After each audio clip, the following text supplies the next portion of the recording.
നമസ്കാരം. മലയാളി വാർത്തയിലേക്ക് സ്വാഗതം. യുദ്ധം തരിപ്പണമാക്കിയ ഇറാനിൽ കൊടും പട്ടിണി. വിശപ്പകറ്റാനുള്ള വരുമാനം തേടി ഇറാനിലെ വനിതകൾ മുടി മുറിച്ചു വിൽക്കുന്നു. ഉപയോഗിച്ച് പകുതിയായ പെർഫ്യൂമുകൾ മാത്രമല്ല, അടുക്കള പാത്രങ്ങൾ വരെ ചെറിയ വിലയ്ക്ക് വിറ്റ് പട്ടിണി അകറ്റുകയാണ് ഇറാനിലെ ജനത.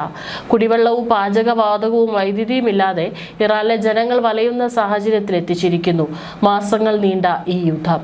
വിദ്യാർത്ഥികളും ചെറുപ്പക്കാരും അവരുടെ ലാപ്ടോപ്പുകളും കാറുകളും ബൈക്കുകളും വിറ്റ് ആഹാരത്തിന് വഴി തേടുന്ന ദയനീയാവസ്ഥയിലാണ് ഇറാൻ ഇപ്പോൾ. ഇറാനിലെ 10 കോടിയിലേറെ ജനങ്ങൾ ദിവസവും 2 നേരം മാത്രമാണ് നിലവിൽ ഭക്ഷണം കഴിക്കുന്നത്. യുദ്ധവും വ്യോമാക്രമണങ്ങളും കാരണം ഇറാനിലെ സാധാരണ ജനങ്ങൾ കടുത്ത ദുരിതത്തിലാണ്. സാമ്പത്തിക പ്രതിസന്ധിയും പണപ്പെരുപ്പവും സാധാരണക്കാരുടെ ജീവിതം കൂടുതൽ ദുസ്സഹമാക്കിയിരിക്കുന്നു. പശ്ചിമേഷ്യയിൽ യുദ്ധം തുടരുന്നത് കടുത്ത ഭക്ഷ്യപ്രതിസന്ധിക്ക് കാരണമാകുമെന്നാണ് വേൾഡ് ഫുഡ് പ്രോഗ്രാം മുന്നറിയിപ്പ് നൽകുന്നത്. സംഘർഷം തുടരുകയാണെങ്കിൽ വരുന്ന ജൂൺ മാസത്തോടെ ഏകദേശം 4.5 കോടിയിലധികം ആളുകൾ കടുത്ത പട്ടിണിയിലേക്ക് തള്ളപ്പെടാമെന്നാണ് മുന്നറിയിപ്പ്. ഐക്യരാഷ്ട്രസഭയുടെ കീഴിൽ പ്രവർത്തിക്കുന്ന സംഘടനയാണ് WFP. യുദ്ധ സാഹചര്യങ്ങൾ വിലയിരുത്തിയാണ് ഇവർ ഈ റിപ്പോർട്ട് പുറത്തുവിട്ടത്. നിലവിലെ യുദ്ധം മേഖലയിലെ വിതരണ ശൃംഖലയെ തകർക്കുകയും അത്യാവശ്യ സാധനങ്ങളുടെ വില കുത്തനെ ഉയരാൻ കാരണമാകുകയും ചെയ്തത് റിപ്പോർട്ട് ചൂണ്ടിക്കാട്ടുന്നു. യുദ്ധം മൂലം പശ്ചിമേഷ്യയിൽ പലയിടത്തായി കൃഷിഭൂമികൾ നശിപ്പിക്കപ്പെട്ടു.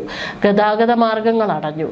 ഇറാനിലും അയൽ രാജ്യങ്ങളിലും ഭക്ഷ്യസാധനങ്ങൾ കിട്ടാത്ത സ്ഥിതിയാണ്.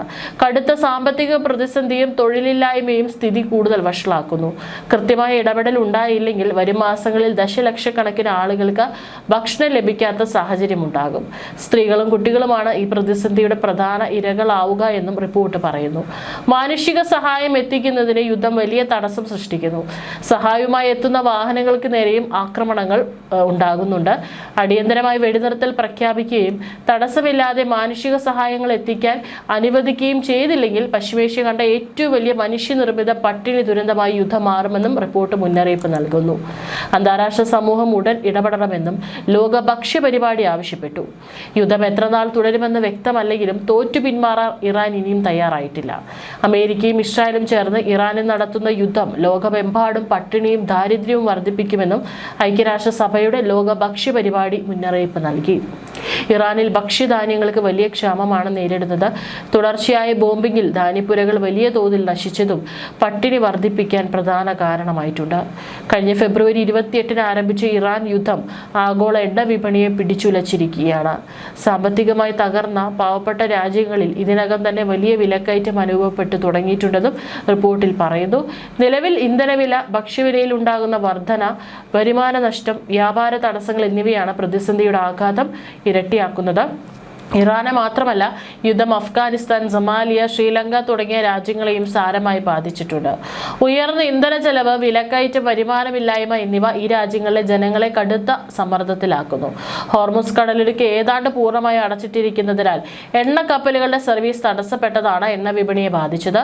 സൊമാലിയയിൽ ജനസംഖ്യയുടെ 1/3 വരുന്ന 65 ലക്ഷം ആളുകൾ ഈ 2026-ൽ കടുത്ത പട്ടിണി നേരിടേണ്ടി വരുമെന്നാണ് കണക്കാക്കുന്നത്. അഫ്ഗാനിസ്ഥാനിൽ ഇത് 1.74 കോടി ജനങ്ങളെ ബാധിച്ചേക്കാം. സൊമാലിയയിലെയും അഫ്ഗാനിസ്ഥാനിലെയും അഡീഷണൽ ആയി വരുന്ന മറ്റ് 25 ലക്ഷത്തോളം ആളുകൾക്ക് അടിസ്ഥാന ആവശ്യങ്ങൾക്കുള്ള ഭക്ഷ്യസാധനങ്ങൾ പോലും വാങ്ങാൻ കഴിയാത്ത സാഹചര്യമുണ്ടാകും. എന്നാൽ യുദ്ധം നീണ്ടുപോയാൽ 23 ലക്ഷം ആളുകൾ കൂടി പുതുതായി ഈ പട്ടിണിയിലേക്ക് ചേരപ്പെടും. ഈ 2 രാജ്യങ്ങളും ഊർജ്ജത്തിനും ഭക്ഷണത്തിനുമായി പൂർണ്ണമായി ഇറക്കുമതിയെ ആശ്രയിക്കുന്നവരാണ്. ശ്രീലങ്കയിൽ 13 ലക്ഷത്തോളം ആളുകൾക്ക് തങ്ങളുടെ അടിസ്ഥാന ഭക്ഷണ ആവശ്യങ്ങൾ പോലും നിറവേറ്റാൻ കഴിയാത്ത സാഹചര്യം ഉണ്ടാകുമെന്നാണ് പ്രവചനം. ഭക്ഷ്യവസ്തുക്കളുടെ വിതരണ ചെലവ് വർദ്ധിച്ചതോടെ അന്താരാഷ്ട്ര തലത്തിലുള്ള മാനുഷിക സഹായ പ്രവർത്തനങ്ങളും കടുത്ത പ്രതിസന്ധിയിലാണ്. യുദ്ധം ഇനിയും 6 മാസത്തേക്ക് കൂടി നീണ്ടുപോവുകയാണെങ്കിൽ 90 ലക്ഷത്തിലധികം ആളുകൾക്ക് ലഭിച്ചുകൊണ്ടിരിക്കുന്ന സഹായങ്ങൾ പൂർണ്ണമായി നിലച്ചു പോകുമെന്നും ഐക്യരാഷ്ട്രസഭയുടെ റിപ്പോർട്ട് മുന്നറിയിപ്പ് നൽകുന്നു.